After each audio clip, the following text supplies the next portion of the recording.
Hello, everyone. If you like what I'm doing here, please consider subscribing, liking, and commenting. It would really help the channel out quite a bit. Thank you very much. The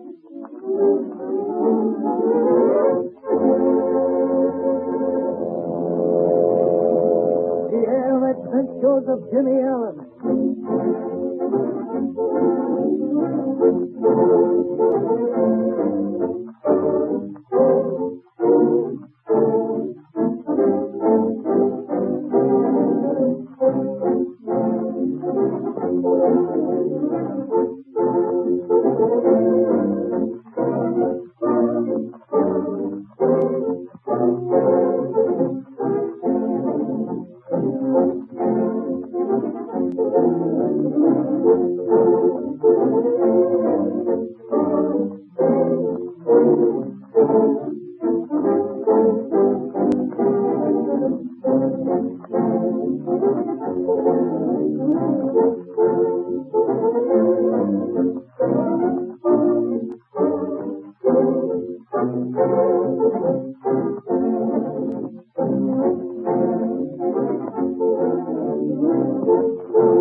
On with Jimmy Allen's Air Adventures.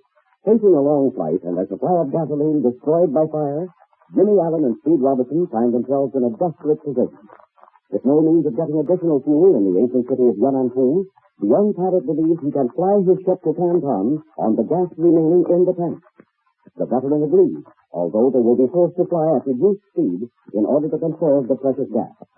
The ships take off with a thundering bellow of power, and Ireland, the Russian, quickly figures into the lead. But suddenly, the Russian airplane turns off the course, points its nose downwards, and slips toward the ground. It is a wonderful chance for Jimmy and Speed to gain a big lead on their rival, for the Muscovite airliner is in distress and must land. However, true to the finest traditions of the air, the boys follow the stricken ship down and land near it to furnish aid if necessary. Here we find them now, just as they have rolled to a stop, their flashing propellers still tipping over. He's down all right. Boy, he just made it by the skin of his teeth. Lucky. That's what it was. Look there. His left wingtip just grazed those treetops. Yeah. Well, we'd better get over and see what happened to him. Ah, gosh, Steve. It sure was a swell chance for us to make up some time on that fella. I know, Jim. Wonderful chance. He might have been in serious trouble and needed it. Sure, I know. We couldn't leave him. That wouldn't be right. I'll bet he wouldn't have done the same for us. Well, that makes no difference. Two wrongs don't make a right. And everyone would have thought it unsportsmanlike if they had. Jim, it isn't what others would have thought. It's what you would have thought of yourself. Be true and fair to yourself, and you'll never go wrong. Listen to me, Jim. One of the most precious things you have is your self-respect. It's one of the most valuable parts of any man's makeup. I guess you're right, Steve. That's your life, I'm right. And don't forget it. You are forming your character now, and that character will stay with you all through your life. It's what makes or breaks a man. The foundation of success. Yes, and happiness. The knowledge that you're doing the right thing is one of the greatest foundation stones of any man's character. I know what you mean, Steve. Just remember this, Jim. You can never compromise with right. Every man knows whether or not something is right or wrong. So never try to kid yourself. It takes nerve sometimes to face a situation and take the right course. Sometimes it's hard to do. It always pays in the long run. Believe me, I know that. I'd rather lose a dozen races than lose 1 ounce of self-respect. So would I. And I'm not going to either. That's the old spirit, kid. You're on the right course, and you have the stuff. Just stick to it. All right, let's get out and see what happened to the rest of them. You guys bought a ton of pills in a hospital all day. I thought we were trying to see what's wrong with Iron's ship. We did, Flash. We're going over there right now. That's your engine, Jim. We'll get out of here. There you are. Well, let's go. Come on, Let's Flash. go. Out of here. Get out of the way, Flash. Hurry up. All right. Oh, did you see Iron go down, Flash? Yeah, I sure did. It looked to me like some engine trouble. You guys passed up a swell chance to get a lead on that mug. Don't worry. You're not licked yet. I'll say we're not. We'll give that Russian a fit before he gets through with this air race. Hey, look, here comes the Englishman back. He turned around, too. Yeah, but I wonder where the rock is. Do you suppose he went on? Oh, gosh, what a lead he'll get on us if he did. He must have seen us turn back. Oh, I don't think the Frenchman will go on, knowing that one of us is in trouble. Yeah, but this is an air race. He may figure that No, out. now he's coming back. Look, way off the east. See? There he is. Yeah, that's right. Well, everything's okay. Now, let's see why Iron had to land. One of his engines is stopped. That port engine must have caused the trouble. Yeah, looks like it. Hi there, Iron. What's the trouble? Oh, hello, my friend. I'm glad to see you come back. I have much trouble with the left engine. It begins to sputter and take all over. You were lucky to get into this field. We thought you were going to hit those trees. It's nothing. I make landing like those all the time. I do not think about landing into this field. I just come down and put plane on ground. Yeah, well, I just want to be sitting in that there cabin when you make one of them landings. That's just a good way to keep from going on. You think I do not know how to fly my airplane? No, it isn't that, Iron. We all know you're a good pilot. There's no fear for me, my good friend. Can we help you fix the engine? Thank you, my friend. I'm not so good as mechanic. Yes, and I don't believe a 2T is much help to you when it comes to making repairs. No, I take him along because he knows his country. You'd better shut off that other engine and get a ladder so the Flash can reach this one. I'll do that right away. I'll get the ladder. No. Do not bother. I will bring it to you. But it's just inside my cabin. Okay. He doesn't seem very anxious to have us get inside his ship. Yeah, let's just take it. Let it do it. Them foreigners is all funny. Here we come back there, help him out, and he acts as if he ain't glad to see us. There's something fishy about that guy. What do you figure is wrong with his engine, Flash? I can't tell nothing about it until I get up there and have a look around. He said it started to sputter. That sounds like carburetor trouble. That's what it sounds like, all right, but you can never tell. When he comes with a ladder, we'll soon find out. Oh, give him a hand with it, Flash. Yeah, okay. There, you want to stay in cabin. You say you do not know anything about engines. That's okay with me. That smack don't even know which way to stop this turning. Here, give me that ladder. I'll soon tell you what's wrong with this coffee grinder. Come on, Jim. Hang on to that. That's all right. Better catch those spark plugs first, Flash. If everything was missing in a bad plug, you could cause that. That's just what I was thinking. This here engine ain't had a good second since, here's something. Well, can you see that? Did you find the trouble? Hey, take a look at this. There's no wonder this concrete mixer ain't running right. What is it, the plug? You'll find it difficulty, my friend. I ain't missed it. Look here. You see how loose this here plug is? By George, look at that. It's halfway out of the cylinder. Yeah, and here's another one, the same way. I'm glad I ain't flying in this here pluggy. Well, there's your trouble, Iron. Those spark plugs were put in the cylinders without being tightened up. Who's been working on that engine? So that's the trouble. I do my own work on engines. Yesterday, when we land, I take out spark plug and clean them. Oh, so you did the work on it. This engine is so good, I do not need to have mechanic working on it all the time. If that's the case, why did you leave the plugs out to have them cleaned? I think it's a good idea to always have clean plugs. Yeah? Well, the next time you better tighten them up when you get through. What do you mean? I did not leave sparking plugs like that. Someone tampered with my engine.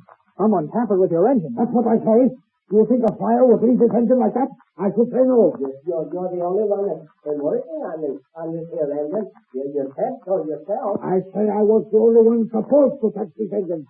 Maybe when I'm not around, they make the plug loose. Now, wait a minute, Iron. Just a minute. No one touched this airplane, any part of it. I say not. Well, I come straightened up. They'll last till you get back to Shanghai now. I am grateful for what you do, but I cannot understand how engines get like that. I almost have bad accidents. Maybe for a little thing like that, I lose the race. You have no one to blame but yourself. I think not, Mr. Allen. Someone makes plugs loose, so my engine misruns.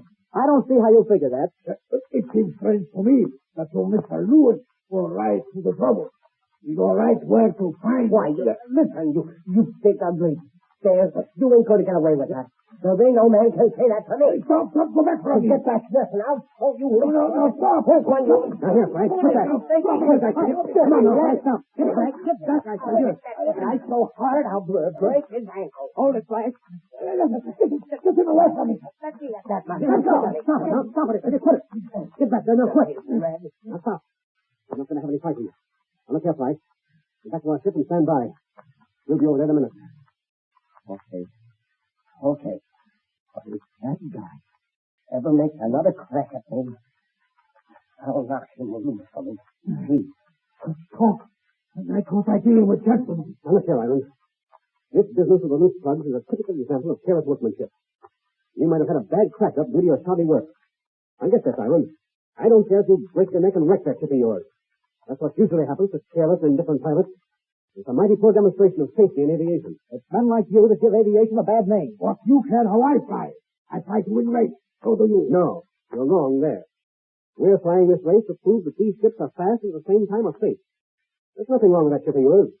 If you give it a little care and attention. My plane is best in the race. It didn't look like it a while ago when you had to make a forced landing. And another thing. Why don't you carry a good mechanic with you? Yeah, how about that? Why don't you carry a good man along with you instead of that crooked coolie, Chime? He's no good for anything. If you had a mechanic, this trouble wouldn't have happened. Oh, I carry is my own business. Why you're so interested in what I do? I guess that's what I'm telling you. We're trying to demonstrate how safe, comfortable, and fast people can travel in the modern airline, if it's properly handled. And we don't want to see all of our efforts wasted by a fool pilot's carelessness. That's exactly it. You call me a fool. I care, Mr. Overton. No man can call me that. All right. Snap out of it then. Look after your ship and engine. And when you do have trouble, don't try to throw the blame on someone else. That's just a kid's trick. Stop. You go too far. I will not be insulted. We're not insulting you. We're just telling you the truth. Maybe you don't recognize it. Stop enough. Stop enough. I fly my own way. Fly my own way. Who are you to talk to me? I am leading in this race. I have the best thing. All right. Just remember what we told you. Come on, kid. Okay, Steve. Let me tell you something. I will not forget it. You will be sorry for those words. I win this race and I laugh in your face. Iran will remember, but not the way you think. We will see who will win the race. The boys' clean sportsmanship and love of aviation has won for them a bitter enemy. Will the strange Russian make good his threat? Join us in the next air adventure.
This program has come to you through the facilities of the World Broadcasting System.